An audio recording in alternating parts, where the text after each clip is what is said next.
ইয়াতে মই দুটা ডিম আৰু কেইটামান আলু বইল কৰি লৈছো। এতিয়া মই ডিম পকৰা বনাবলৈ কেইটামান বস্তু যোগাৰ কৰি লৈছো।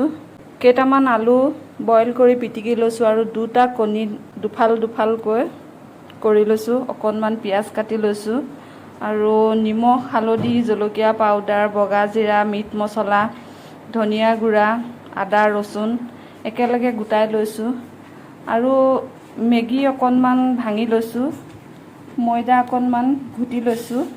তেন্তে বলকচোন এতিয়া ভিডিঅ'টোৰ মাজলৈ আগবাঢ়ি যাওঁ। কাঁহী এখন গৰম কৰি অকণমান তেল দি লৈছো। তেল গৰম হৈ গ'ল।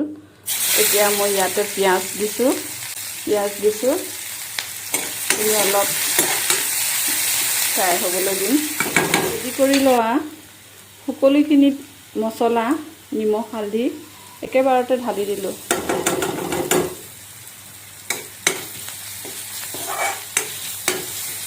এতিয়া মই ইয়াতে আলুৰ পিটিকাখিনি ঢালি দিলোঁ।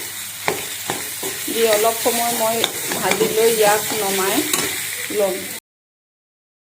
প্লেট এখনত ৰঙা সৰিয়হৰ গুড়া, জলকীয়া পাউডাৰ, ধনিয়া গুড়া, মিট মছলা ইত্যাদি গোটাই লৈছোঁ আৰু আলু কাটি লৈছোঁ এনেধৰণে, পিঁয়াজ আৰু আদা ৰচুন গুড়া কৰি লৈছোঁ। এতিয়া মোৰ আলু ভাজা হৈ গ'ল। এইখিনি নমাই ল'ম। আলুখিনি মই এনেদৰে কাপ এটাৰ সহায়ত পিচি ল'লোঁ। তেতিয়া মানে ডিমত লেপন দিবলৈ ভাল হ'ব। আৰু ডিমখিনিত মই অলপমান পানী এনেদৰে সানি লৈছোঁ। তেতিয়া লেপিবৰ কাৰণে ভাল হ'ব।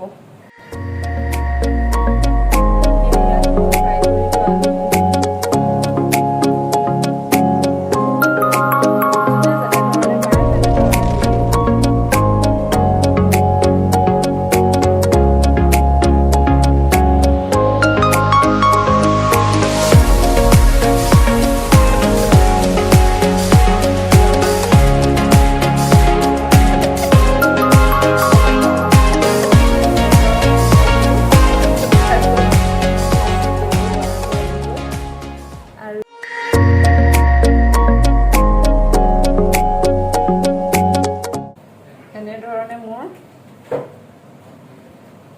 4টা পকৰা বনাই হৈ গৈছে। ময়দাখিনি হাতেৰে এনেধৰণে লেপি দিলেও হ'ব।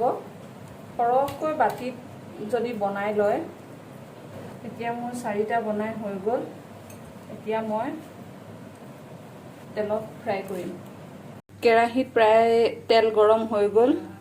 এতিয়া মই পকৰা ঢালি দিলোঁ।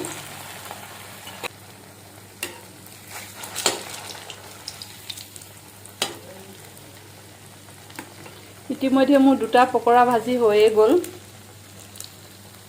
ভিডিঅ' কৰা নহ'ল, মই এতিয়াহে কৰিলোঁ তৃতীয় পকৰাটো ফ্ৰাই কৰোঁতে।